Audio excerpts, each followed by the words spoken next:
नमस्कार जय जगन्नाथ गुरुकृपा शरणम चैनल को आपण मानकु बहुत बहुत स्वागत।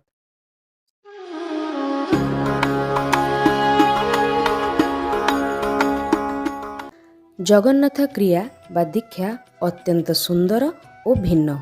एही दीक्षा ग्रहण करुवा प्रत्येक व्यक्ति को स्मार्त कहुए। एही क्रिया बा दीक्षा कौनसी व्यक्ति विशेष को कौनसी बंधन रे बांधि न थाए। समस्ते निज इच्छा अनुଯାयी पूजा पाठ दैनंदिन कार्य एपरिकी भोजन ग्रहण करने को मध्य संपूर्ण रूपे स्वतंत्र।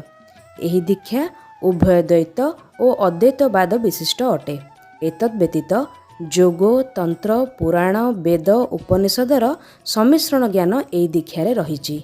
आसंतु जानिबा एही दीक्षा और क्रिया विषय रे आउ किछि तथ्य आम गुरुजी श्री रामचंद्र बड़पंडा महानायक जे कि पुरी मंदिरर मुख्य सेवक अटंती तांको मुखरु।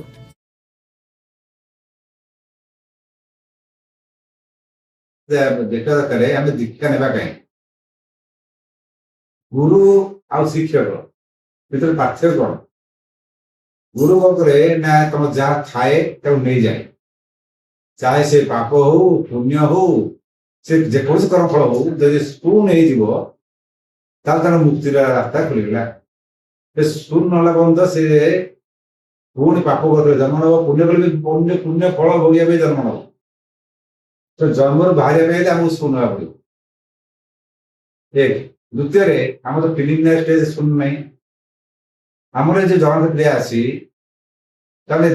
शिक्षा शिक्षक शिक्षा दिए गुरु सब नहीं जाए शुण कर दिए ये गुरु और शिक्षक भीतर पार्थक्य।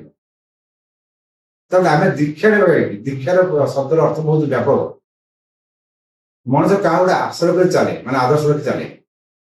मन कर आम आस्तिक आम एथिस्ट नुह आम आस्तिक आम जगन्नाथ महाप्रभु आश्रय कर चले जो किसी बुझीपर कारण हाथ गोड़ ना खंडियाटी जो पार्टी अच्छी से खाइबाटी से मैंने खाई खाई पार्टी बेला पेट टोला पार्टी पाखे हाथ पड़ी आखि तल को पार्टी पाख तो ये विचित्र जीव नब तुम किसी बुझीपर तेणु जगन्नाथ हूँ स्वयं परम ब्रह्म स्वरूप से तेणु सी आदर्श हो पारे सी स्वयं ब्रह्म ही हे परम ब्रह्म ही है। आदर्श हम किए ना फल मैं आम राम नहीं पार कृष्ण नहीं पार उत्तम हनुमान एवं नहीं पार किंतु आम आदर्श ना आम गाइड कर किए जीवन गाइड करने प्रेजेंट आम जहाँ देखुचे से जहाँ कि जे कि बहुत अनुभूति देके आसता है से विज्ञता जहाँ थाए आम जहाँ गुरु कर किसी लाभ नहीं।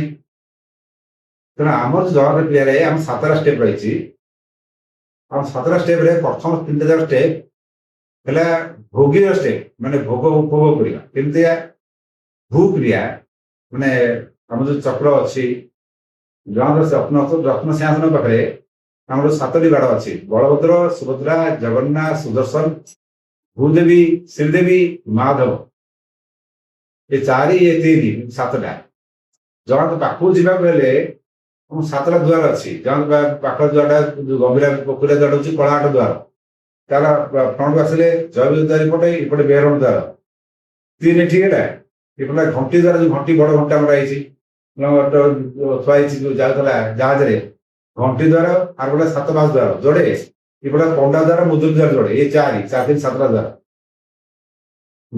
महाप्रभु जो जाती 7 पास दे जाती आसती 7 पास दे आसती आम चक्र शरीर में 7टा चक्र जो अच्छी आम अहरह आम जावास करुचे दुर्भाग्य आम जापर ज्ञात सारे जा अज्ञात सारे जा ये पार्थक्य। तो आमर से मूर्ति बेस कर प्रथम आम आधार है महाप्रभु भली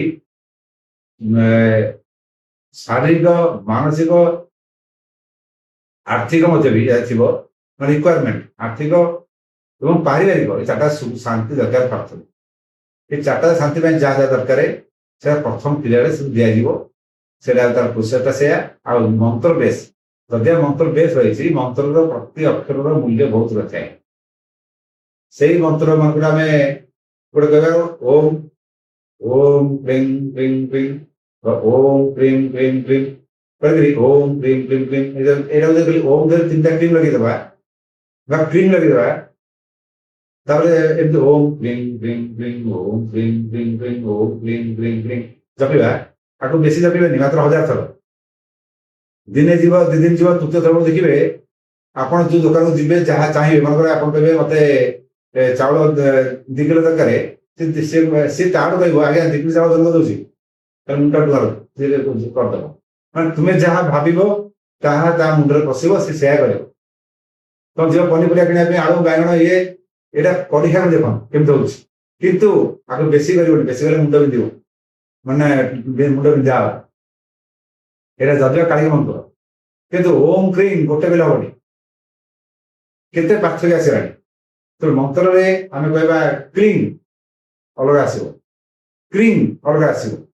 କ୍ଲିଂ କହିଲେ କୃଷ୍ଣ ଆସୁଛନ୍ତି, କ୍ରିମ୍ କହିଲେ କାଳି ଆସୁଛନ୍ତି, ତେଣୁ ସମସ୍ତ ରେଜଲ୍ଟ ବି ଅଲଗା ଅଲଗା। ସେଥିପାଇଁ ମୁଁ ପ୍ରଥମେ ମନ୍ତ୍ର ଦିଏ, ମନ୍ତ୍ର ମୁଁ ଆଗ ଫାଷ୍ଟ ଦେଖେ ତାର ତମର କୋଉ ବର୍ଗର ତୁମେ କୋଉ ମନ୍ତ୍ର ଋଣୀ ନା ଧନୀ, ସେଇ ଅନୁସାରେ ଅକ୍ଷର ବସାଣ କରେ।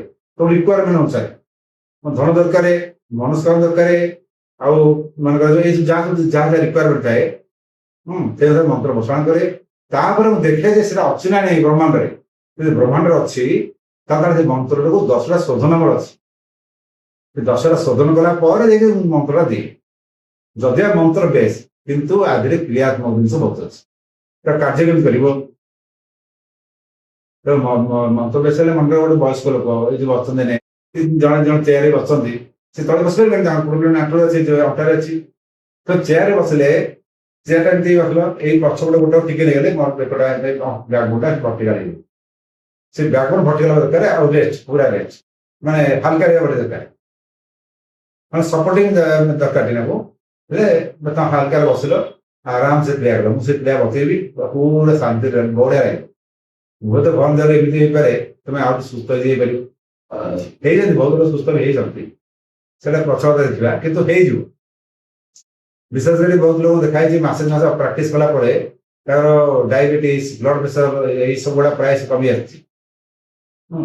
ତାପରେ ଆନଜାଇଟି ତ ରହିବାର ନାହିଁ, ଯଦି ସେ ପ୍ରାକ୍ଟିସ ଠିକ ସେ କରିବ। କିନ୍ତୁ ଗୋଟେ ଷ୍ଟେଜ ଯଦି ଆନଜାଇଟି ପଳେଇବ ତାକୁ ମେଡିସିନ ଦରକାର ହବ, କିନ୍ତୁ ଗୋଟେ ନର୍ମାଲ ବିଗିନିଂ ଷ୍ଟେଜରେ ତ ଗ୍ୟାରେଣ୍ଟେଡ କି ହବ।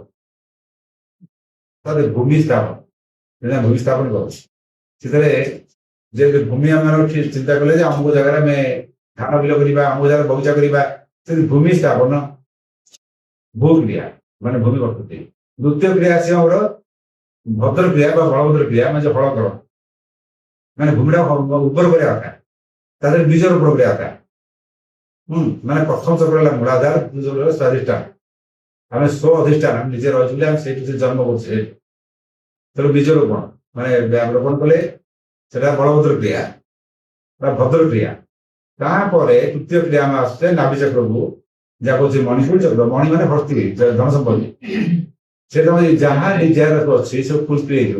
ଯୋଉ ଗଛ ଲଗେଇଥିବ, ଯୋଉ ବୀଜ ପକେଇଥିବ, ମାନେ ଫଳ ହଉ ଫୁଲ ହଉ ଯାହା ପକେଇଥିବ ସବୁ ସେଇ ଫଳ ଫୁଲ ପାଇବ। ସେଇ ପାଇବା ଜାଗାରେ ବହୁତ ଲୋକ ରହିଯିବେ, ଗୁରୁ ବି ସମୟ ଦେଇପାରିବେନି, ଖାଲି ପାଉଥିବେ ପାଉଥିବେ ବାସ୍ ତା ଦେହରେ ରହିଥିବେ। ଯାହା ପରେ ଖାଇବାକୁ ଥିଲା ବି ସେ ବର୍ଷ ଭିତରେ ବର୍ତ୍ତମାନ ଏଇଠି ଫ୍ଲାଇଟରେ ବୁଲୁଛି ଦେଇଦେଲିନି, କିନ୍ତୁ ସେଇଠି ରହିଛି। ଯଦି ସେ ଏଇଠି ପ୍ରାୟ ଲୋକ ଛାଡି ଦିଅନ୍ତି, ଭଗବାନ ଛାଡି ଦିଅନ୍ତି। ପ୍ରଥମେ ଯୋଉ ନିଶା ଥାଏ, ପୂଜା କରିବାର ଜୋରଟା ଥାଏ, ସେତେବେଳେ କମିଯାଏ। ଆମେ ଭୋଗ ବିଳାସରେ ମାପି ଜାଣିଦେବୁ। ଏସବୁ ମକଟ ବୈରାଗ୍ୟ ଯେମିତି ସୁଗ୍ରୀବ ରଜା ହେଇଗଲା ପରେ ଭୋଗ ବିଳାସ ମାପିଗଲା, ରାମଚନ୍ଦ୍ର ଭୁଲିଗଲା।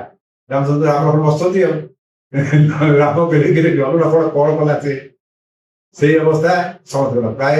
ସେଇଠି ଯୋଉମାନେ ରହିଯାଉଛ ରହିଯାଅ, ପଳାଅ, ମୋ ଦରକାର ନାହିଁ ମୋର।